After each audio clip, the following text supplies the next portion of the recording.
So we're going into the weekend here. There's not a whole lot going on just yet for the immediate viewpoint of Call of Duty right now for the mainline titles. I mean, we're still kind of sort of in this lull while we wait for the mid-season update to bring us more content for Warzone and Vanguard. But while we wait, I wanted to take some time and cover a few things that have been brought to us by insiders about Modern Warfare 2, or I guess we should say what is presumed to be Modern Warfare 2. As much as we may know that it's a sequel to Modern Warfare 2019, as much as it makes logical sense, technically it's not official yet, but whatever. Insiders have brought us a bit more information in regards to what may be Modern Warfare 2 and what we can expect to see for the storyline and beyond.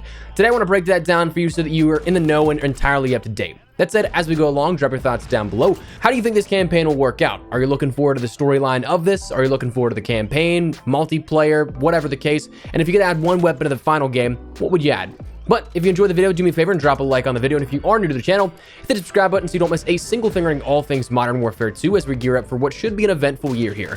A reveal may be upon us sooner rather than later by comparison to the last few years, so if you're interested in any of that, we'll keep you up to date with absolutely everything you need to know. And finally, my friends over at G Fuel have bumped up code ESPRESSO to 30% off your entire order, so if you'd like to try something out for the very first time, grab a restock, whatever the case, now is as best a time as any. That said, let's jump into it. First, a few housekeeping items. Number one, we're still 7 to 8 months away from the launch of the game, whenever that may be. If we see an earlier launch like in October with Modern Warfare 2019 or a standard November launch, but there's still so much that could be subject to change. As with all leaks and insight into development of the game, take it all with a grain of salt. Not everything will stay exactly how we mention it or is as reported. And number two, the information today comes from an industry insider with a solid reputation, so their sources likely check out, but again, come back to the fact that a lot of this could still potentially change. Some could be cut. We just don't quite know because we are so far out from when the product will be shipped. So to start, Twitter user Ralph's Valve, who we've talked about here on the channel before, brought us a bit more information, some top-down items, as well as some more things a little bit more specific. So let's start there. For the story details here for this, he ended up mentioning how brutality was a key focal point here with this, where he said his source said the topic of Modern Warfare isn't something to play about with. We're ready to bear the brunt of what our campaign intends to tell, though we're pleased with its messaging. And that's something we'll touch on here a little bit further in a few seconds, but that kind of refers to just the content here of it, how they're not really going to be holding back. That's something Infinity Ward likes to do. They like to show that war is hell. So that's something that even if it is something from global superpowers or something more covert and off the books, they'll often go into the deeper depths of these conflicts. And that's something that we've seen in the past before. Whether or not that stirs up controversy, we don't quite know. But the other thing that he also said right out of the gate was in relation to Shadow Company, tweeting a picture or gif of that here, in which he said they intend to play quite a large role, particularly in association with Modern Warfare 2's campaign. Now, Shadow Company has always been a faction that I've been fascinated with ever since we first saw them in the original Modern Warfare 2. Hell, I still think that if we ever went back to that original universe, since now the new Modern Warfare universe is tied in with the Black Ops universe via Black Ops Cold War and also now Vanguard as well. But if we ever went back to that original universe, I still think that they could make a Modern Warfare 4 simply by hunting down the rest of Shadow Company that played a role in Shepard's grand plan. I mean, yeah, they're guns for hire, but when you have a whole PMC of baddies, there's no shortage of enemies that you could write in. But anyways, their whole thing with Shadow Company is that they're the get-it-done, no-nonsense faction. As a PMC, they don't need to play by any geopolitical guidelines, that they can operate off the book, which is kind of what makes them so appealing in the story sense. I mean, they were literally introduced in Modern Warfare 2019 with the mantra of armistice isn't getting things done in Verdansk, we'll take out Zakhaev ourselves. But honestly, in relation to what we've heard about with this campaign that's been rumored, I think that's a perfect fit here. Whether or not they'll be bad guys or good guys, we don't quite know. For those that have missed prior videos or whatnot, it makes perfect sense because it seems like a lot of this is going to be off the book stuff. What's rumored right now is that it's going to be centered around the drug wars here, with some of our main bad guys being the Colombian drug cartels. Now, this was first rumored a long while ago, back last year at some point. Nvidia had a database leak with thousands of published, announced, releasing, or yet to be revealed projects included in that. You could filter it by developer, publisher, name, and there was a Project Cortez in development by Infinity Ward being published by Activision. So let's be real here, what other than COD would it be? Many consider this, though, to be a reference to clear and present danger, with the name Project Cortez being a nod to the main villain, Felix Cortez. Now, that story, if it was a nod, was a story of the Tom Clancy classic Jack Ryan taking on the Colombian cartels. That was our first real clue here to this. Though since then, multiple insiders with formidable track records, including people like Ralph's Valve, have come out and given us a bit more information and confirmed that a little bit further that it is indeed centered around the drug wars.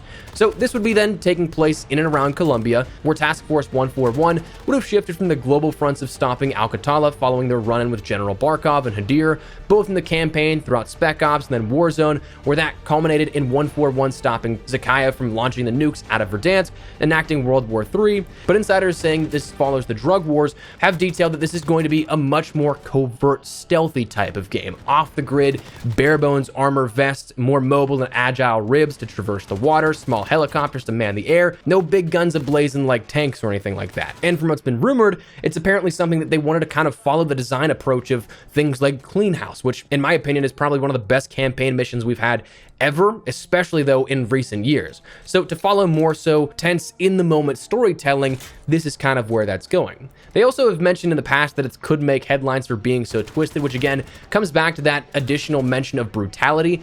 It is something that could happen, but nothing is definitive here. Again, Infinity Ward does have a history of hitting some controversial topics and scenes, but whether or not that continues on, we don't quite know. Now, additionally, while making this video, actually, Ralph put out another amendment here to some of his information, and he mentioned that Modern Warfare 2's third mode, DMZ, will supposedly follow an elaborate storyline in continuation from the campaign, chronicling particular characters, fronts, and quests, which is pretty cool. I think this is something that may just be subjective to you, whether or not you like this type of storytelling or not.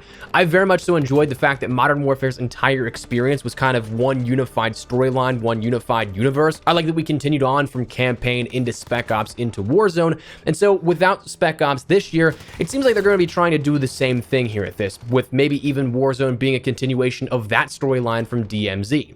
Now, that is interesting to hear about because DMZ was something that has been likened to Escape from Tarkov, a Call of Duty-esque version of that. So where that then stands in terms of the gameplay loop versus the storytelling, that's still a big question mark, but it seems like DMZ will tie a little bit more into this narrative than we previously thought, which I'm cool with. Now, Ralph did elaborate a little bit more on these in the replies, in which he got questions that he was answering. In specifics, the Shadow Company, he said, I'm not familiar with the specifics for any characters that may appear where, only their association. In relation to being asked about Rose, Lurch, and Velikan returning for the campaign, they've all been certainly left in the gray area. It isn't what you've mentioned at all, actually, rather the opposite in regards to the whole cliche of drugs are bad, America the greatest type of thing. And also, just for fun, he also said that Ghost design in this game is reworked from Modern Warfare 2019, but not quite the original Modern Warfare 2 design, which for a moment my heart skipped a beat because when I saw Ghost design was slightly reworked, because you all know I cannot stand the multiplayer perk Ghost Protective Properties in Modern Warfare 2019. It absolutely should only apply whenever you're moving, but skin design is cool too. A lot of people had issue with Ghost skin design in Modern Warfare 2019 when it first dropped, so curious to see how it's rectified, if at all. But anyways, that's where we're at here at this one here. Very excited to see what Shadow Company returning could mean here for us. Very excited to see Infinity Ward maybe press the boundaries here again with the storytelling and everything like that. Honestly, I'm very curious to see how this shapes up. With Taylor Kurosaki and Jacob Minkoff going off and making their own studio, I'm very curious to see where the storytelling picks up. Both of those two were phenomenal. They were geniuses with what they brought to the table in terms of the storytelling for Infinite Warfare and Modern Warfare 2019. So I'm very curious to see how things pick up in their absence. But anyways, that's where we're at here with this. I'd love to hear your thoughts and feedback down there in the comment section down below. What are you guys looking forward to? Are you excited for the campaign? Are you excited for multiplayer? Feel free to drop your thoughts. But if you enjoyed the video, do me a favor and drop a like on the video. And if you are new to the channel, hit the subscribe button so you don't miss a single thing regarding all things Warzone, Vanguard, Modern Warfare 2 here in the very near future, and anything COD related, we've got you covered here on the channel. So if you guys are interested, hit the subscribe button. I'd love to have you. That said, thanks so much for watching. My name is Espresso. I'll see you guys later. Take care and peace.